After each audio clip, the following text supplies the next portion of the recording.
What's an order? An order is the system that's operating. How do you operate? So, for example, there is a domestic order. We have a constitution and democracy, and that's a system that operates, and that continues on until there's a war, and then there's another system that comes and replaces it. Our system has lasted for a long time. There's also a world order, in other words, a world system. And that world system of operating comes after a war. Why does a war happen? Because conflicting parties of about equal power have a fight, and the dominant power wins, and then they get to set the rules. And the last time that happened was in 1945 because of the end of World War II. So, at the end of World War II, the United States had 80% of the world's money. Gold was money then. It had half the world's economy. It had a dominant military power. And for that reason, because it was the dominant power, New York is where the United Nations is. Washington, D.C. is where the IMF and World Bank, they put it there because it was the American world order. The dollar was the world's reserve currency. And that always happens. Before that, at the end of World War I, there was the Treaty of Versailles. And the winners of the Treaty of Versailles determined how the system was going to work after that. And if you go back in history, repeatedly, there is always a world order. There is always happens this way, and it continues. Okay, so how does it work? You end up with that world order, and then you come through a period of peace and prosperity because nobody wants to fight the dominant world power, so that there's peace. And then in that period of time, wars are sort of great equalizers. If they reduce wealth differences, wealth gaps, and so on. And then there's a rebuilding process, and that produces prosperity and peace. Also, nobody wants to go back into the war. Everybody remembers how horrible they are. Before that, these cycles typically can take 100 years. Let's say they could take a lifetime. And then people forget because they weren't the same people. They forget how terrible wars are.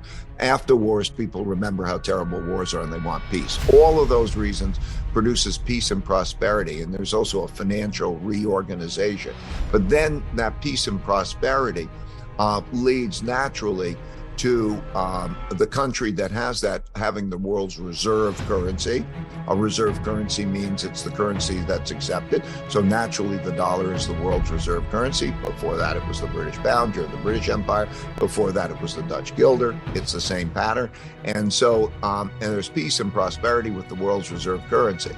Now, when you have the world's reserve currency, the rest of the world wants to save, and they save in that currency. And that leads the country who has the world's reserve currency to borrow. It gives them what's called the exorbitant privilege of being able to borrow and print the world's currency. Boy, that's a good thing to have. And then what they do, of course, is as prosperity continues and asset prices go up, like stocks go up and everything does really well, it encourages more borrowing and spending and betting on prosperity. And that begins to have a rise in levels of indebtedness. So you see debt levels rise. And the third thing it does is it creates greater wealth and values gaps. They become greater naturally. The wealth that's built up is distributed unevenly, and those who make a lot of money then begin to have a larger wealth gap, and that creates also an opportunity gap. If we're lucky enough to have the money, we can educate our children well and so on. That gives them an unfair advantage as in relationship to others. And so this wealth gap increases at the same time as levels of indebtedness increase. And then, of course, what happens is the competition increases.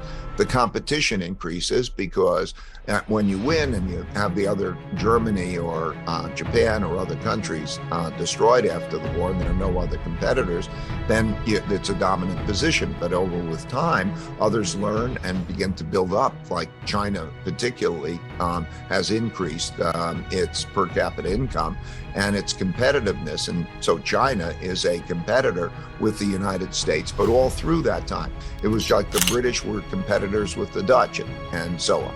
So we see that pattern happen over and over as that power gap narrows. Then conflicts about how things should go increase. And internally, there is a conflict over wealth and wealth gaps And then there's a higher level of indebtedness, which makes for a worse set of circumstances. And that combination of circumstances leads to more conflict and more problems. So traditionally, you see that if you have a lot of levels of debt, the classic way that you see this is, what does a government do when it doesn't have enough money? It's not like they go into the coffers. The coffers are empty. They have no gold. They have not that money. So where do they get the money? They have to take the money from somebody else. That's either through taxes. People get angry when they're taking it away, and there's a big fight over it. So what they usually do is they print money. And through the Roman time, back in Roman times, they had gold coins. They put less gold in the coins. They put other metals in the coins. And inevitably, they print money when they want to spend more. And that, of course, produces the inflation. It devalues the value of money. And you lose buying power. And when that happens, at the same time, there's a large wealth gap and an opportunity gap. That produces a lot of internal conflict of the sort that we're seeing now. You always see populists of the left and populists of the right. What's a populist? A populist is a person who will fight for their side. They are not compromisers, okay? So that you see that you get to the point where there may not be compromise. For example, January 6th is right out of the populist playbook. In other words, fighting for power. It's entirely possible that we will see that neither side in the upcoming elections would accept losing, okay? And there's a conflict. So you have that populist and that greater extreme of the left and the right. You have more internal conflict. And then as you have the rising power challenging the existing power, you have the world conflict. And then normally that produces a resolution, which happens through wars, because there's no world court that you bring your case to, and then there's a jury who makes a decision.